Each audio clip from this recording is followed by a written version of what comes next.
I would do something about the air conditioner, but you're just going to listen to it the entire time. There's just something strangely alluring about Yuri manga. I don't know, it's just like the masculine urge to be in a loving lesbian relationship. I don't know what it is, but I'm gonna be real. Some of these Yuri mangas are like the GOAT. And I mean like actually the GOAT. Cause some of like my top romance series I've ever read are Yuri. And so I'm gonna just give you like my top five. So this is not in order, it's just going off the dome. Fucking Bloom Into You is amazing. Like, the actual characters are really well written. Because let me tell you something, when it comes to Yuri manga, or any manga for example, but just for now, Yuri, you kind of get like two kinds.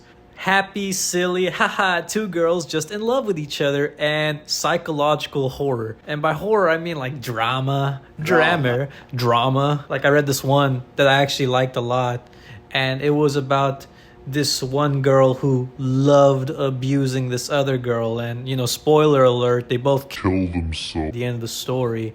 And it was so haunting and moving in a weird way that I wrote a whole song about it. Yeah, like that's like, and you get that, but then you get like, haha, I like to molest you.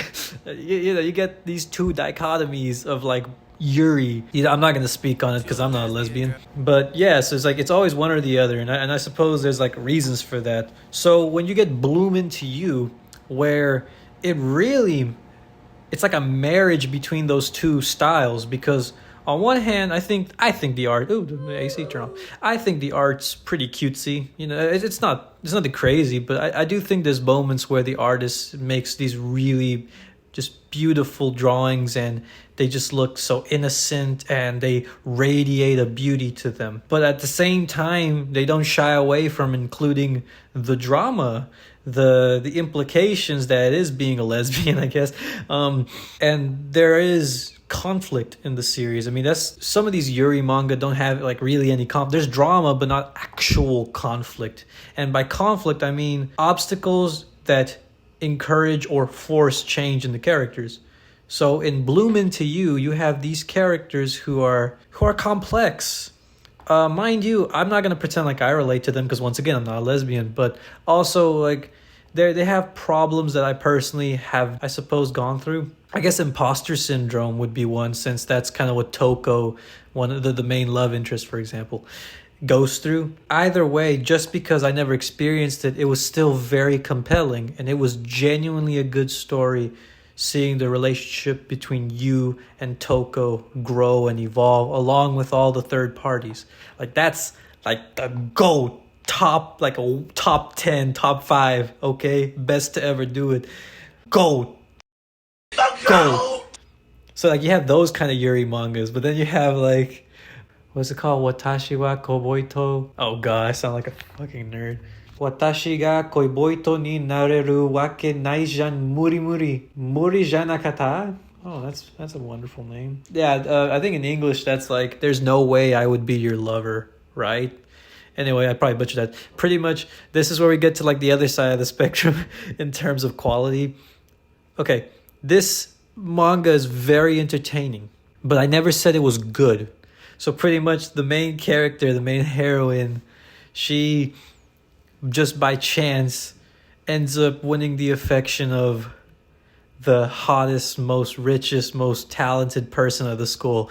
Does any of this sound familiar? The main character, Renako, she was a nerd, and she looks maxed, and now she's kind of cool in high school somewhat. Not it's not entirely clear, but the point being, she was cool enough to hang out at the cool kids table, and push comes to shove, she ends up exuding enough pheromones to attract the best girl in the entire school. And most of the first part of the series, like the first few volumes, is pretty much the dynamic between Renako and Mai, which is the other girl. It's Mai constantly doing these crazy things to try to get Renako's affection, and Renako saying, no, I don't want to be a lesbian with you.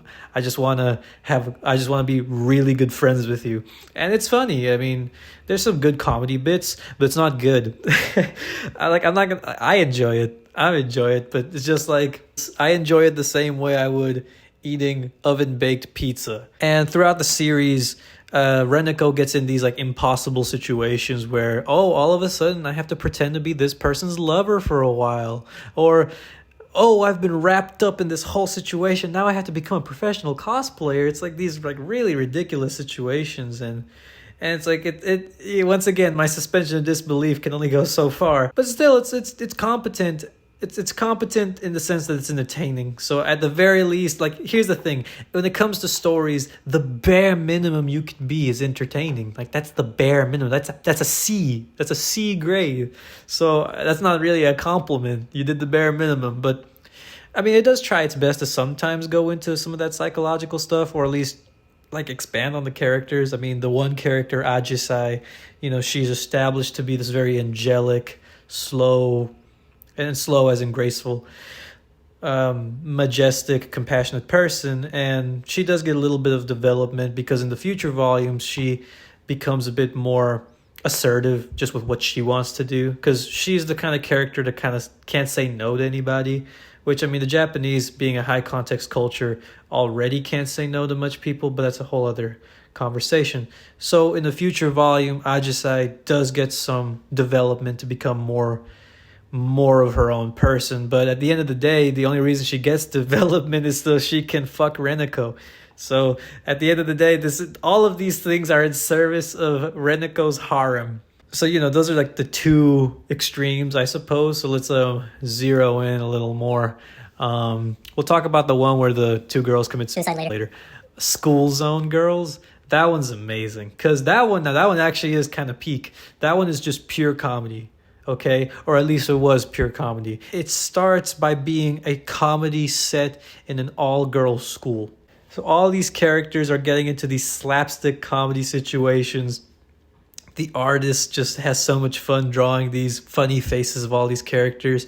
And there is a lot of character progress too, to the point that it becomes a lesbian Yuri manga. As in the beginning, it was pure comedy just for jokes and jests. As of right now, the main story is one of the characters trying to get the courage to confess to her friend, and the courage being that she's afraid that by doing so, it will ruin the status quo, not change it, ruin everything. And so, that is kind of heavy. That's a real feeling. I can relate to that now. Now we're talking.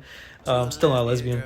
But yeah, it's actually really funny how we got this far, because we started just having these little hijinks and we end with romantic drama. Pretty compelling too. It's like they say, the greatest of comedians know how to elicit pathos. So they diffuse you with a joke and then they bring in something a little bit more dramatic, a bit more serious. I mean, just look at Robin Williams in that one bit. He made you laugh, but he also brought an emotional element to it. So in a way, a comedy manga is probably the perfect vessel to talk about things like this. So I highly recommend this series, especially because it's on fucking hiatus. The author just quit. The author just said, yeah, I'm kind of tired right now. I ain't gonna write a chapter. And it's been like, I think 2 years. So it just kind of ends.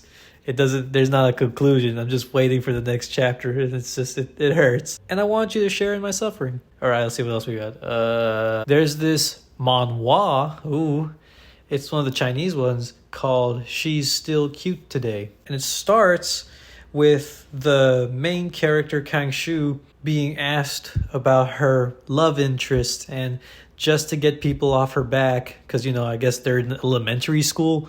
They're not, they're in high school, but people give a shit who you like, I suppose.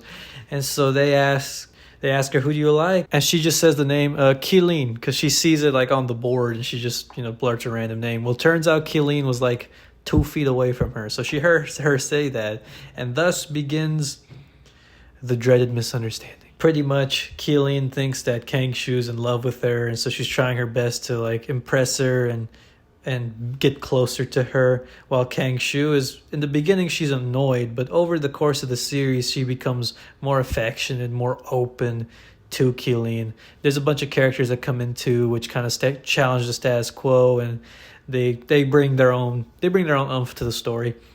I will say though, it does go a bit off the rails, and I attribute that to, I think manhwa as a style is more like a serial thing, like those Saturday morning serials. I attribute that to manhwa, at least from my experience, seems to be a bit more episodic, as in they kind of just want to bring in a bunch of chapters to, you could say, pad out the story rather than making every chapter be story based. Hey, it's not a bad thing. It's just a different style. It probably also doesn't help that the Chinese government is cracking down on these manhwa or any stories that have ideologies that contradict what they're trying to promote.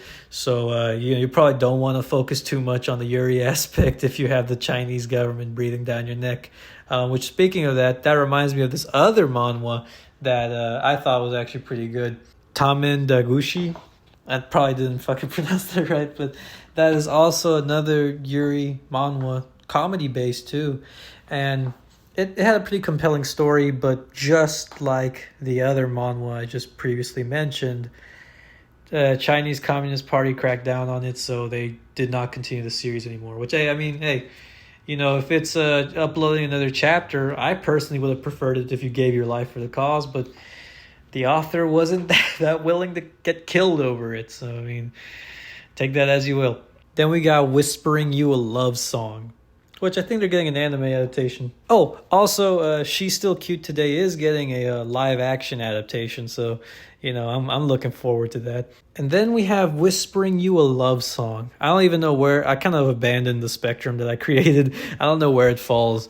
This one is a bit more amateurish in my opinion. Not because it's bad, just more so that it kind of falls into these tropes that I find a lot in these Yuri manga. And one of the tropes is just forced drama. You can't just have a nice silly story where all the characters just get along, like, Watashi ga Koboy, whatever the hell I called it. You can't have those all the time.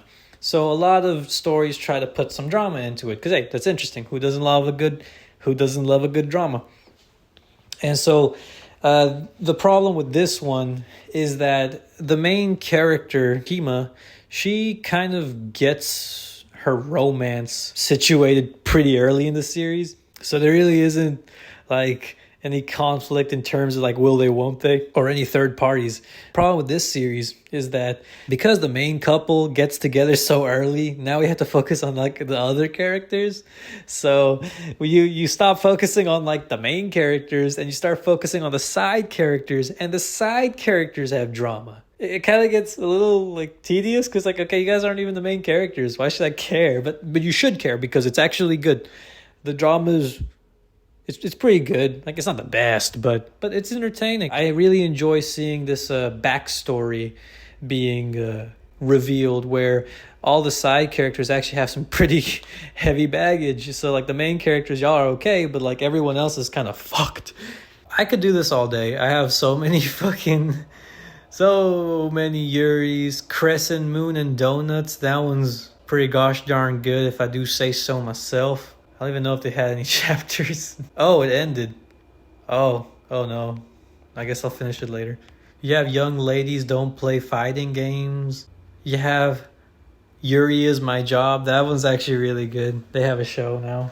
Look, I could go about this all day, but all I wanted to say, I have no point to this video. It's just it's really hard to tell people what I read because they're like, hey, yo, what do you read? Because I don't read Jujutsu no Kaisen. I don't read Chainsaw Man. I read Yuri. Say that you a lesbian, girl, me too. Hey, girls want girls where I'm from.